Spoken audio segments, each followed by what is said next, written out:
Hello everyone and welcome back to my channel. If you're new here, hello, my name is Kira. Thank you so much for clicking on today's video.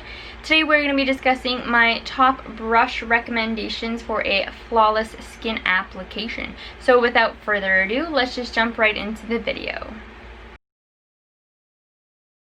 So right off the bat, we're going to go ahead and start with like the foundation, or you could even use this as like primer if you want to. Or moisturizers. The kind of top brushes that I have would be a paddle brush. It's not what I use, but if I'm going to put moisturizer or primer on, I will use this just to quickly paint that on. But typically what I like to go in are kind of like buffing brushes, or even kind of like the more stippling duo fiber brushes. And the reason why I prefer to go on brushes is because it's most hygienic, especially when you are trying to build your makeup kit. Sponges are great and all for personal use, but I mean there's never really any way of saying like it's 100% clean, because I mean we've all seen those videos where they cut up beauty blenders and there's just all that junk like clogged up in there. So I personally don't use sponges unless it's going to be a disposable sponge in my makeup kit. I like to stick to brushes, and with brushes I can really control how much I'm going to put on the skin and where it's going, whereas I find sometimes a sponge can really take off too much. With that being said, there are definitely positives to using a sponge, but I just don't like personally using them in my makeup kit. And with that being said, you can totally go ahead, apply the product with a paddle brush like so, and then go ahead with one of these more denser, fluffier brushes just to really buff that into the skin, and I feel like it just gives more of like a flawless airbrush application. When you're going in with more creams or liquids, I also like going in with a kind of duo stippling brush and just really going and buffing that into the skin. This is also a really great way sometimes that I use if I maybe have a little bit too much product in the skin. I'll go over with this just to really buff everything in together. So those would be my recommendations for the kind of base and like foundation and whatnot. Next up, for going ahead and applying concealers or any eye bases, I like going in with a little bit more denser brushes. One of them that I have is the Crown Brush SS011 Oval Shadow Brush. It is a synthetic brush, it's kind of like duo fiber in a way, to the point where it gives me a really nice blend when I'm going ahead on the skin. And then another one that I like using, especially for under the eyes, is the Real Techniques Pointed Crease brush. It's really nice and dense, just to really kind of blend everything out but still really keep that coverage of where I want the concealer. Once again, you can go in with a disposable sponge just to really pat everything into the skin, or of course with consent, go ahead and use the warmth of your finger to really work that into the client's skin.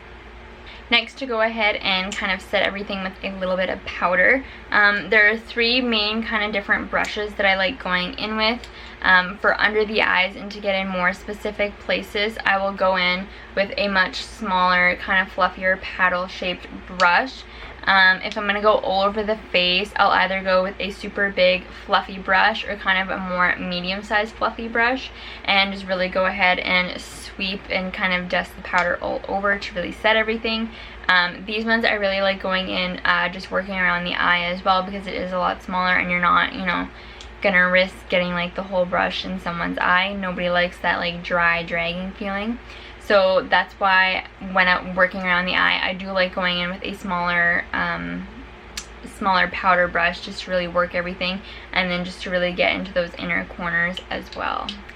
Next up, when I'm going in with stuff for highlighting, bronzer, and blush, there's a different variety of types of brushes I like to use.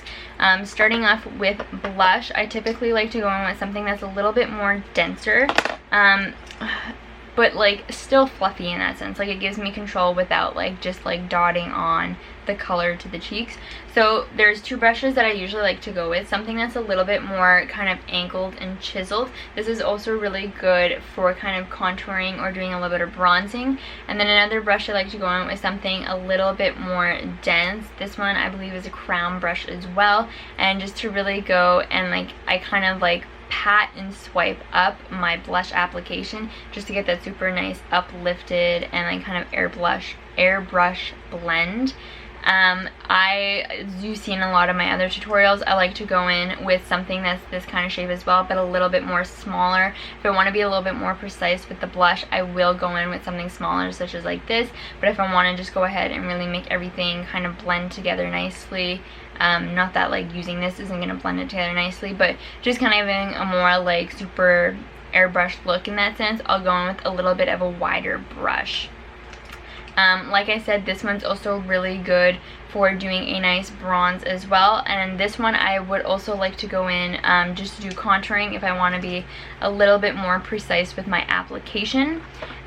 Going into some bronzer brushes as well, I only go in with big fluffy ones.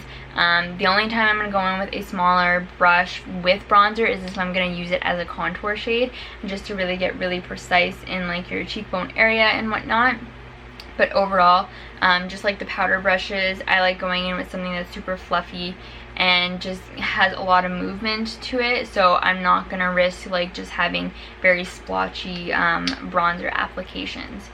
Then going in with highlighter, I will go in with something again that's much smaller, such as like the brush that I will use for under the eyes, or if I'm working with cream products and this goes for like, you know, cream, blush, bronzer, or highlight, I do like to go in with a more stippling type of brush that will really help distribute that cream product, but not just like really glob it on, because I find sometimes if you're going to put it on with a brush like this, it either just completely wipes it off or just completely globs the cream product on. So for that, I'll either use stippling brushes like these ones, or just go in with my fingers just to really work it into the skin. Of course, make sure to ask your client that first. Some extra little brushes that I do like going in with is after I do apply like a cream contour or bronzer, I'll go in with that duo fiber brush at first and then go back in with kind of a kabuki brush. This one just happens to be a little bit angled, which is all the more why I like it, because especially when I'm working with a cream like contour or bronzer product, it can really nicely just kind of sit and tuck into that cheekbone area and just really buff everything into the skin and make it really seamless looking. Another product, or brush rather, that I like to use for a variety of different things would be any type of fan brush. This is really good for getting a really precise contour in the cheekbones, or even if you want to go along the bridge of the nose, as well as like it's one of the classic brushes that you can see people using to highlight, because once again it is much more precise and still gives a really nice blended look. And some other little brushes that I like to use are going to be smaller concealer and paddle brushes, and something that is once again a little bit more dense. And these ones I specifically like going in if I'm going to be doing any spot concealing. It's nice and small and delicate that I can really get to the area that I'm trying to get to. A lot of the times I'll go in with something that's more like the paddle brushes to pat on the product, and then go in with something that's a little bit more dense and fluffier, just to really kind of blend that into the rest of the skin, so it's not so obvious that you just went in to kind of do like a big spot conceal. So you guys, that concludes today's video and all of my face brush recommendations. I will leave all the brushes down below. Some of them may have been rubbed off the numbers, so I will leave them, whether like what brand it's from. Make sure to like and subscribe to today's video and to my channel. I have new videos that come out every Wednesday. Make sure to also leave down any suggestions for video topics you want to see in my Beauty Basics series. And before I leave you, this is my daily reminder to remind you to follow me over on my Instagram at @memyself_makeup. And until next time, guys, I'll see you.